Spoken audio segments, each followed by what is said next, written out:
Recently, I came across a couple of videos on social media. I think I saw it on X, previously Twitter. And it got me thinking, what has happened to the education in Nigeria? I mean, when I was little, when I was young, we made a few things and we were celebrated for making them. I still remember when you be on the road, you see a child who has maybe a fan, all these fan where you get some blades together, put batteries, connect the battery, and the thing will be turning. And you see people give them 5 naira, give them 10 naira, and I mean, we were encouraging innovation in kids. But I'm concerned why I should see a grown-up man put some pieces of metal together, some scrap metals together, and say he had built a helicopter, and then people will gather together and celebrate him. Well, maybe not celebrating, but I mean, somebody will say, yeah, you look at the comment section, you see people encouraging him, say, yeah, he has tried, he has done well. He has done well doing what exactly? What exactly did he do well? What has happened? What is wrong with the education in Nigeria now? I also saw another video of somebody who made a mobile phone. Now his is actually a little bit more innovative. I mean, because the phone works. But again, is that what our education has become?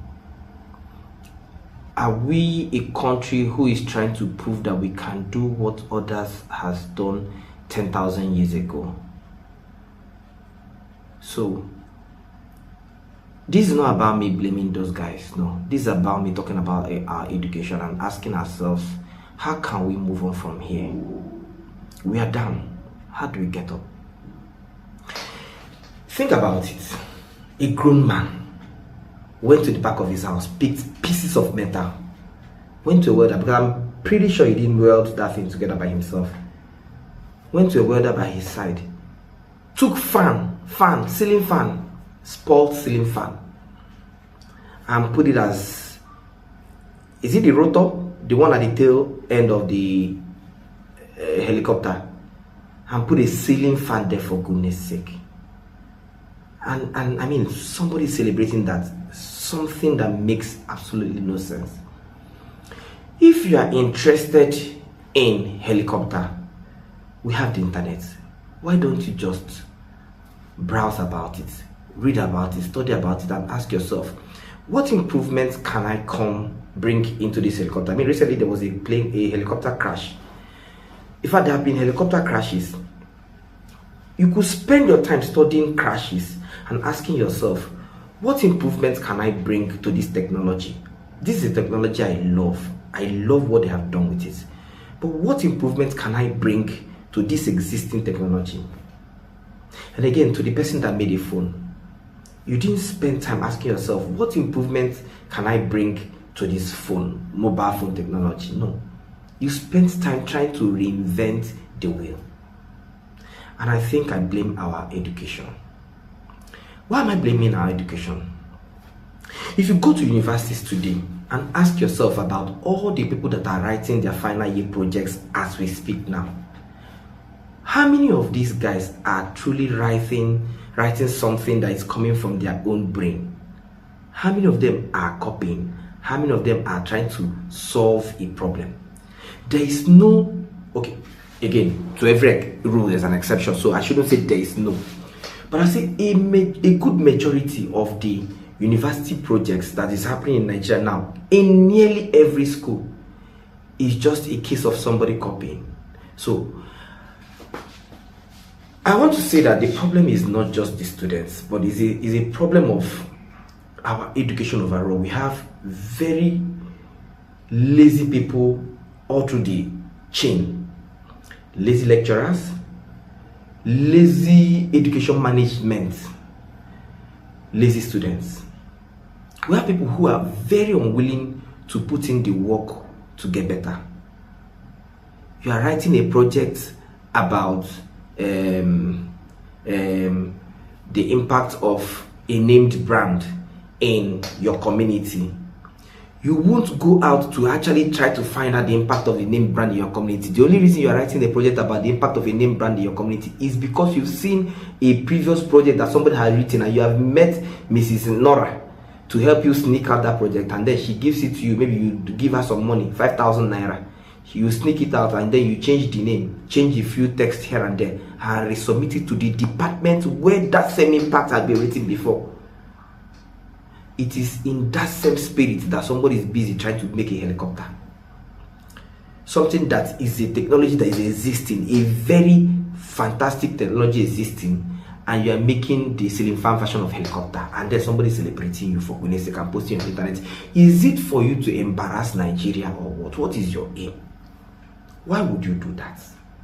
It doesn't make any sense to me. I've been asking myself. I held myself. I tried to prevent myself from saying this, but for goodness sake, who does this?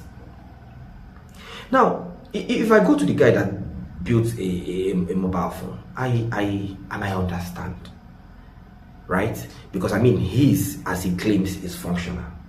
But again, why are you reinventing the wheel? Why should I encourage you to start from now to start making a laptop? Why are you making a laptop from scratch? What is the aim? What do you want to achieve? Laptops were existing. Somebody came and said, yeah, I love these laptops. However, it would be more functional if it has a touch screen. So he introduced touchscreen technology to laptops. You didn't ask yourself, so what else can I introduce to laptop that will be novel? No. You now say, I want to build a laptop from scratch. You go and bring a carton. Go and buy motherboard, existing motherboard made by people who know what they are doing. You didn't make your own motherboard. You buy carton, buy motherboard, fix carton and motherboard, and buy screen. Open it and say you made a laptop, and then we should celebrate you. Come on, for goodness, think about this. So I'm just hoping that by this video, Nigerians will stop trying to do this kind of thing and now think and ask themselves, so how can we stop making what has been made already and start improving on what is existing, right? So my challenge to the guy that made a helicopter or whatever that is, a box, a welded metal box with a ceiling fan, my challenge to you is this: if you love the concept of helicopters, study it. Read up online. There are resources online. Read up and then start asking yourself, study, why do we have a lot of helicopter crashes? Why does weather affect helicopters a lot? And then start asking yourself, how can there be an improvement to this? If you do this, you will realize that you are achieving something, you are solving a problem. But when you don't do this and you go back to keep reinventing the wheel, you are not solving any problem, you are not achieving anything, you are not helping anybody. It takes me back to where the problem really is. Why will you, as an undergraduate, go to copy an existing project? Why can't you put in the work? Why can't you put in a little effort? It doesn't make any sense to me. What is the problem? Is it the lecturers? Is it the laziness? What is the problem? How can we as a people stop reinventing the wheel and start being innovative? Because when we talk about human resources, that Nigeria has human resources, we have human resources, but our human resources are tending towards being lazy, extremely lazy. Nobody's asking themselves, how can I improve on this? I have seen this problem. I've seen this exists. How can I improve on it? Everybody's asking themselves, how can I make quick money from what is already existing? Well, are they even making money from it? I don't even know. I don't know what to call it. What exactly is that thing you are doing? So maybe let me just use this opportunity to beg the very next person that wants to build something that's already existing. Stop it. Stop it. This is 2024. For goodness sake. If I see my son going to do that, and I will tell him to stop. Maybe I will not tell him to stop. He's a child. I will not kill his creativity at that age. So I'll probably encourage him. But what I can do as a father and somebody who is discussing this now, who is trying to ask people how to move on, is to show him that he's interested in this. Show him how far the technology has gone, and then ask him, these are the problems in it. I want you to grow, learn this. I also want you to ask yourself, how can I improve on this? So maybe I will encourage him to learn how to improve on it. How will you, a grown-up, not start asking yourself, how can I improve on this? The only thing you're asking yourself about is, how do I build something that's already existing so I can post it on the internet so that people can clap for me? Is that the aim?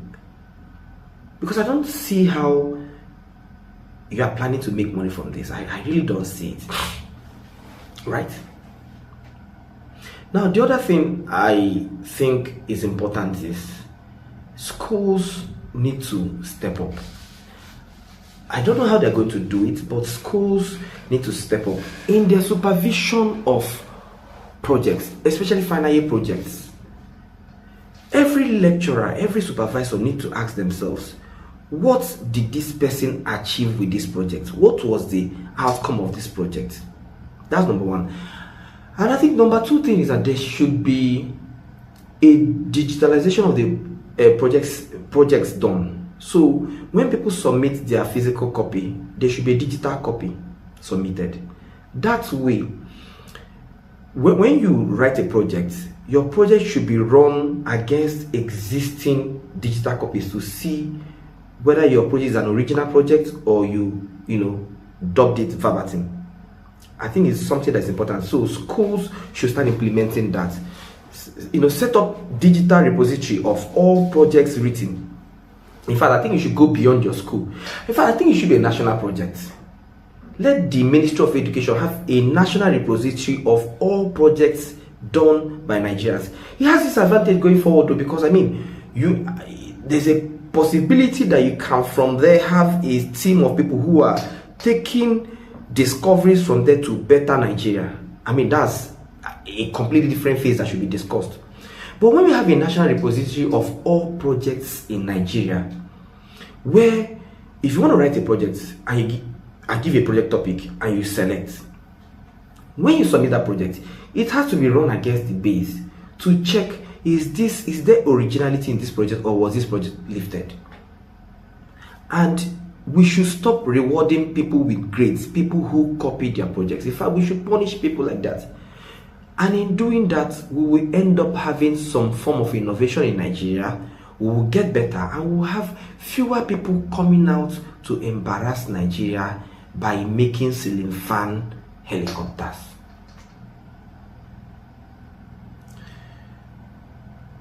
Let me stop here.